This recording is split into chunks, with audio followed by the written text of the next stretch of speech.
बिस्मिल्लाहिर्रहमानिर्रहीम अस्सलामु अलैकुम वरहमतुल्लाहि वबरकातुहू। नाज़रीन, आप देख रहे हैं दुनिया मेरे आगे यूट्यूब चैनल और मैं हूं गुलाम नबी मदनी। इस वीडियो के अंदर भारत से कुछ बड़ी और ताज़ा खबरें हैं वो आपके सामने रखने जा रहे हैं। नाज़रीन, 8 दिसंबर को भारत के साबिक आर्मी चीफ और भारत की तीनों मुसल्लह अफवाज के सरबरा जनरल बिपिन रावत का फौजी हेलीकॉप्टर तबाह हो गया था तमिलनाडु के अंदर, जिसमें जनरल बिपिन रावत समेत 13 अफराद हलाक हो गए थे। 14 अफराद सवार थे इस हेलीकॉप्टर के अंदर, लेकिन एक शख्स इन 14 में से जिंदा बच गया था जो आज हलाक हो गया है।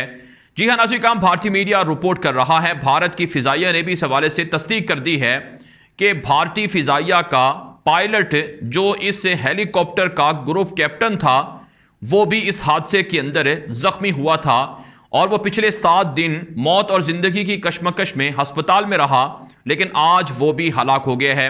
नाज़रीन, ये जो शख्स जिंदा बचा था इसके हवाले से भारतीय मीडिया में ये इतलात भी सामने आई थी कि ये शख्स जल्द सेहतयाब हो सकता है और ये फिर इस वाक़े के हवाले से दुरुस्त मालूमात बता सकता है कि आखिर जनरल बिपिन रावत का फौजी हेलीकॉप्टर कैसे तबाह हुआ, क्या उसके अंदर कोई टेक्निकल फॉल्ट था या उसके अंदर कोई धमाका खेज डिवाइस लगी हुई थी, या फिर ये हेलीकॉप्टर किसी साजिश का नतीजा हुआ, किसी साजिश की वजह से तबाह हुआ, या फिर इसे चाइना ने कोई टेक्नोलॉजी या मिसाइल मारकर तबाह किया। तो ये शख्स सबूत था जो इस वक्त जिंदा नहीं है और जिंदा सबूत था इसे मिटा दिया गया है। बहुत से लोग दावा कर रहे हैं कि दरअसल इसे मोदी ने खुद रास्ते से हटाया है। नाज़रीन, जनरल बिपिन रावत का हेलीकॉप्टर कैसे तबाह हुआ, किसने गिराया और क्यों गिराया, इस हवाले से तहकीकात जारी हैं। भारत की मोदी सरकार ने बाकायदा एक तहकीकाती कमेटी बना रखी है। आज 7 दिन गुजर चुके हैं। 8 दिसंबर को यह हादसा होता है और आज 7 दिन गुजर चुके हैं। अभी तक ये तहकीकात सामने नहीं लाई गई और कुछ भी नहीं कहा जा रहा कि यह हेलीकॉप्टर कैसे तबाह हुआ था। अगरचे भारतीय मीडिया इस हवाले से काफ़ी बढ़ के मार रहा है कि पाकिस्तान की ISI इस हादसे के पीछे है और इसी तरह से चाइना पर भी इल्ज़ाम है कि चाइना भी इस कार्रवाई का हिस्सा है जिसके अंदर भारत के साबिक आर्मी चीफ हेलीकॉप्टर में तबाह हुए। नाज़रीन, बहुत से अंदर के लोग ये बता रहे हैं कि दरअसल भारतीय फौज के अंदर से कोई ना कोई साजिश हुई है। यही वजह है तहकीकात से भारतीय फौज के अंदर खलबली मची हुई है। भारतीय फौज तकसीम होकर रह गई है। भारतीय फौज के अंदर 2 धड़े बन चुके हैं। एक धड़ा जनरल बिपिन रावत के साथ था और दूसरा धड़ा जनरल बिपिन रावत के खिलाफ था। नाज़रीन, आप जानते हैं जनरल बिपिन रावत भारत के आर्मी चीफ रहे थे, फिर उनको वो अपनी मुद्दत पूरी करके रिटायर हो गए और फिर बाद में उनके लिए मोदी ने एक ओहदा तख्लीक किया CDS का, चेयरमैन डिफेंस ऑफ स्टाफ का, जिस पर भारत की मुसल्लह अफवाज के अंदर से काफ़ी आवाज़ें उठीं कि यह ओहदा क्यों बनाया जा रहा है। इसी तरह से आप जानते हैं भारत की आर्मी के अंदर काफ़ी तब्दीलियां जनरल बिपिन रावत कर रहे थे, जिससे भारत की फ़ौज के अंदर के लोग नाखुश थे, बिलखुसूस जो सीनियर फौजी अफसरान थे वो नाखुश थे।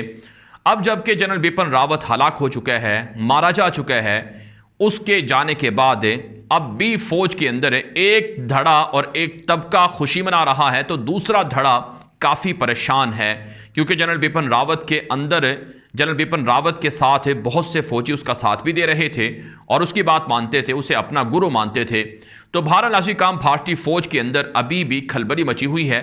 बगावत और तकसीम की बू भारतीय फौज के अंदर फैली हुई है।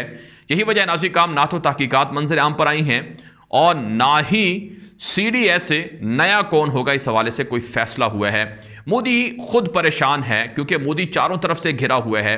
एक तरफ से मोदी को सिखों के हाथों शिकस्त हो चुकी है, किसानों के खिलाफ बनाए गए काले कवानीन मोदी ने वापस ले लिए हैं, खालिस्तान की आज़ादी के लिए दुनिया भर के अंदर रेफरेंडम कामयाबी से मुनक्किद हो चुका है।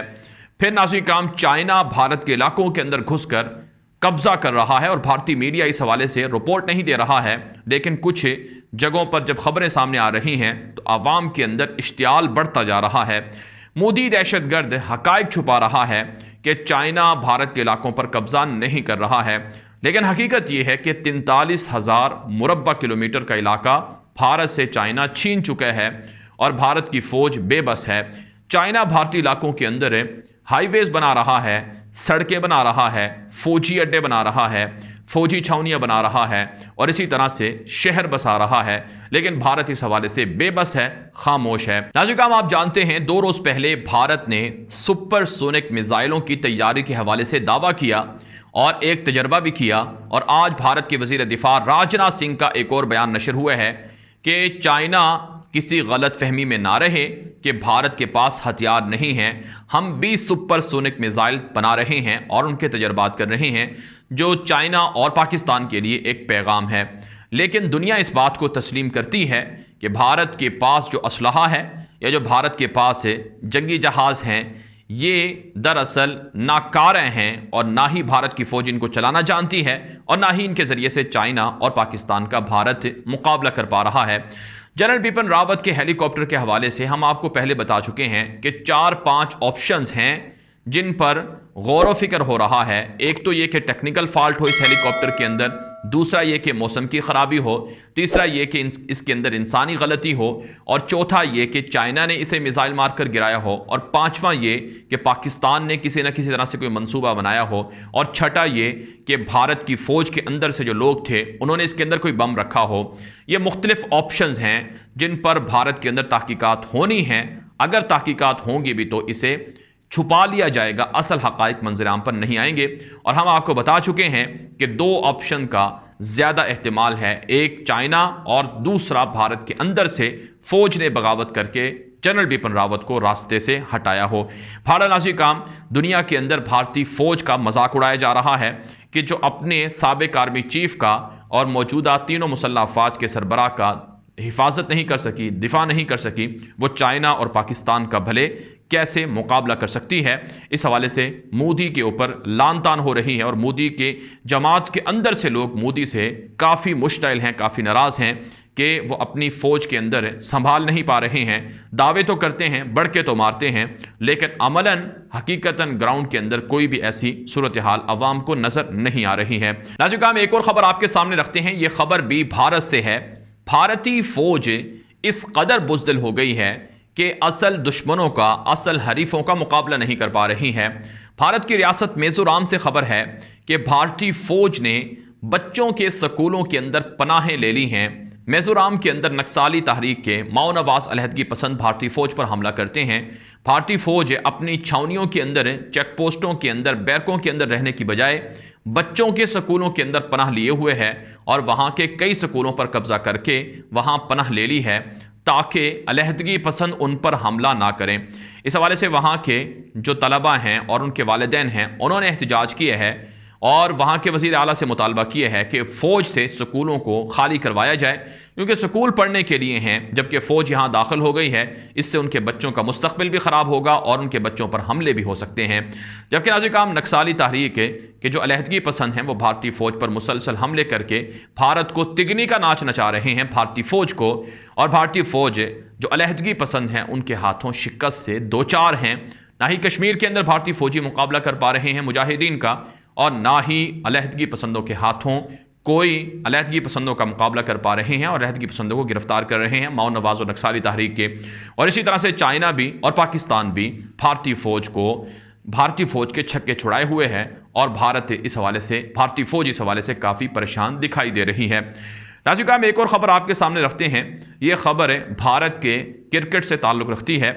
आप जानते हैं भारत के अंदर इस वक्त एक बड़ा इशू गर्म है, जो है भारतीय साबिक कप्तान विराट कोहली का और वहाँ के क्रिकेट बोर्ड का, बीसीसीआई का झगड़ा। नाज़रीन काम इस वक्त भारत की क्रिकेट ज़वाल पजीर है। जिस तरह से मोदी ने आकर तमाम इदारों को तबाह किए है, इसी तरह से मोदी के आने के बाद भारत का जो क्रिकेट बोर्ड है ये भी तबाह हो गया है। यहाँ पर पसंद नापसंद का झगड़ा चल रहा है। कोहली को वनडे से हटा दिया और इसी तरह से T20 की इससे कप्तानी से छीन ली गई और अब नाज़रीन काम मुस्तकिल तौर पर कोहली को क्रिकेट ही से दूर किया जा रहा है। इस हवाले से नाज़रीन काम ये झगड़ा भारतीय मीडिया पर जोर पकड़ा हुआ है कि विराट कोहली और क्रिकेट बोर्ड के दरमियान काफ़ी तनाव चल रहा है और एक दूसरे पर इल्ज़ामात लग रहे हैं। ये नाज़रीन काम खबर बताने का मकसद ये है कि भारत के अंदर दरअसल तमाम इदारे ही नाकाम हो चुके हैं और तमाम इदारों के अंदर जो पसंद नापसंद है और बीजेपी आरएसएस के हामी और जो उसके मुखालिफ हैं इनके दरमियान तनाव चल रहा है। चाहे भारत की फ़ौज हो, चाहे भारत के सनती इदारे हों, चाहे भारत के अंदर क्रिकेट या स्पोर्ट्स से ताल्लुक़ रखने वाले इदारे हों, हर जगह पर पसंद नापसंद है और सब कुछ भारत के अंदर इदारे सब कुछ तबाह होकर रह गए हैं। भारत नज़ीर काम ये वीडियो दोस्तों के साथ व्हाट्सएप पर, फेसबुक पर, ट्विटर पर, इंस्टाग्राम पर, हर जगह पर शेयर करें ताकि लोगों को मालूमात मिले, लोगों को हक़ाइक़ मिले। अपनी राय कॉमेंट के जरिए से, व्हाट्सएप के जरिए से दिया करें। आपकी राय की रोशनी में वीडियोज़ को मज़ीद अच्छा और बेहतर बनाया जाता है। अब तक के लिए इतना ही इजाज़त दीजिए। अस्सलामु अलैकुम व रहमतुल्लाहि व बरकातुहू।